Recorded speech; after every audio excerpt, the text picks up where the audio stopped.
قومی cricket team کے chief selector انضمام الحق کا استعفی منظور، پاکستان کرکٹ بورڈ نے تصدیق کر دی۔ ترجمان پی سی بی کے مطابق انضمام الحق کے مختلف چینلز پر بیانات چلنے کے بعد استعفی منظور کیا گیا۔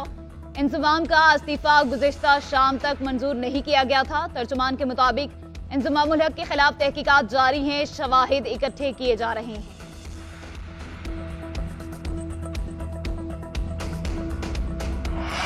افغانستان ٹی ٹی پی یا پاکستان میں سے ایک کو چن لے، نگراں وزیر اعظم انوار الحق کاکڑ کا دو ٹوک پیغام۔ صحافیوں سے گفتگو میں بولے، پاکستان میں بدامنی میں غیر قانونی تارکین وطن ملوث ہیں، افغان حکومت دہشت گرد ہمارے حوالے کرے۔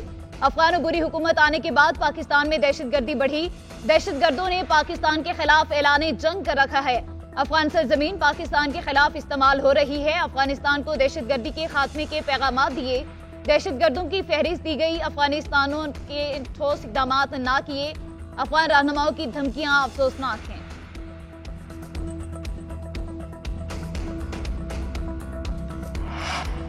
اپنے مسائل خود حل کریں، اپنی ناکامی کا ذمہ دار افغانستان کو قرار نہ دیں۔ امارات اسلامی کسی کو افغان سرزمین پاکستان کے خلاف استعمال کرنے کی اجازت نہیں دیتی۔ ترجمان امارات اسلامیہ ذبیح اللہ مجاہد کہتے ہیں، امارات اسلامیہ اپنے ملک کی طرح پاکستان میں بھی امن کی خواہاں ہے۔ پاکستان میں بدامنی کے واقعات دلیل نہیں کہ اس کے پیچھے افغانستان ہے۔ افغانستان میں اسلحہ محفوظ کسی غیر ذمہ دار کے ہاتھ میں نہیں لگا۔ افغانستان پاکستان سے اچھے تعلقات چاہتا ہے، پاکستان کو بھی امارات اسلامیہ کی حسن نیت کا ادراک کرنا چاہیے۔ کسی دوسرے ملک میں مداخلت نہ کرنے کے ہمارے عزم پر کوئی شک نہیں ہونا چاہیے۔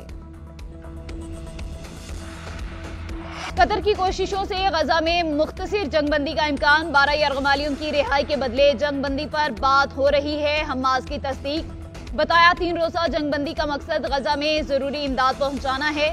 رہا کرائے جانے والے یرغمالیوں میں 6 امریکی بھی شامل۔ غزہ میں اسرائیل کے 250 مقامات پر حملے، 241 فلسطینی شہید، تعداد 10,569 ہو گئی۔ جبالیہ میں گھر پر فضائی حملہ، 19 فلسطینی شہید۔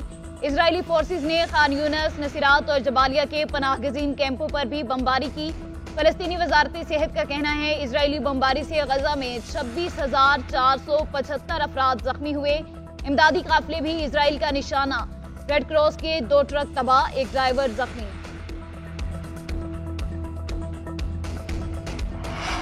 لیول پلینگ فیلڈ ہو یا نہ ہو، پیپلز پارٹی ہی الیکشن جیتے گی۔ 8 فروری کو انشاءاللہ صوبائی کے ساتھ وفاقی حکومت بھی بنائیں گے۔ پہلی بار ہوگا وزیر اعلیٰ میئر کراچی اور وزیر اعظم جیالہ ہوگا۔ بلاول بھٹو زرداری کہتے ہیں پیپلز پارٹی کو کسی الیکشن میں لیول پلینگ فیلڈ نہیں ملی، اب تو لیول پلینگ فیلڈ کا شکوہ ہی چھوڑ دیا۔ جب سے نون لیگ نے ووٹ کو عزت دو کا بیانیہ چھوڑا، ساتھ چلنا مشکل ہو گیا۔ نون لیگ اور ایم کیو ایم کے اتحاد سے انہی کو نقصان ہوگا۔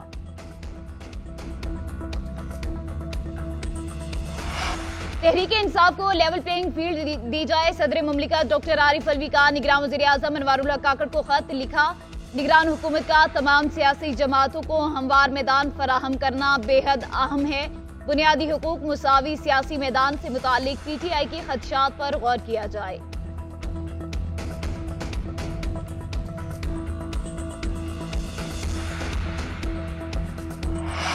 مسلم لیگ نون کا فنکشنل لیگ کی قیادت سے رابطہ، نون لیگ کے صوبائی صدر بشیر میمن کی پیر پگارا سے ملاقات، نواز شریف کا خیر سگالی کا پیغام پہنچایا۔ مسلم لیگ کے تمام دھڑوں کو ایک سیاسی پلیٹ فارم پر جمع کرنے کی تجویز، کہا نواز شریف جلد آپ سے ملاقات کے خواہاں ہیں۔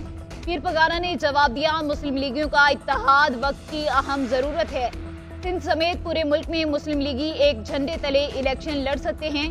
دونوں رہنماؤں نے اتفاق کیا کہ نون لیگی قیادت نے اتفاق کیا تو الیکشن میں پورے ملک سے سرپرائز دے سکتے ہیں۔ بشیر میمن اور پیر پگارا کا رابطے جاری رکھنے اور مزید ہم خیال سیاسی لوگوں سے رابطوں کا فیصلہ۔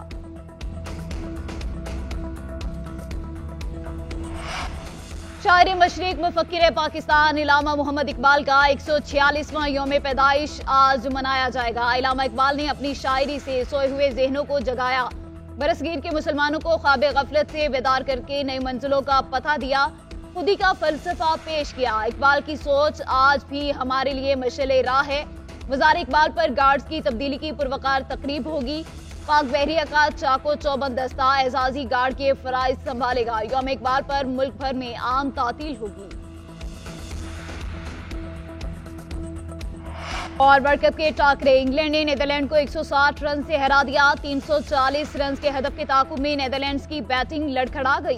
پوری ٹیم 38ویں اوور میں 179 رنز پر ڈھیر ہو گئی۔ ویزلی بیریسی 37، میکسوڈ آؤٹ 5، ایکرمن بغیر رن بنائے آؤٹ۔ معین علی اور عادل رشید نے 3 کھلاڑیوں کو پویلین کی راہ دکھائی۔ انگلینڈ نے 9 وکٹوں کے نقصان پر 339 رنز بنائے۔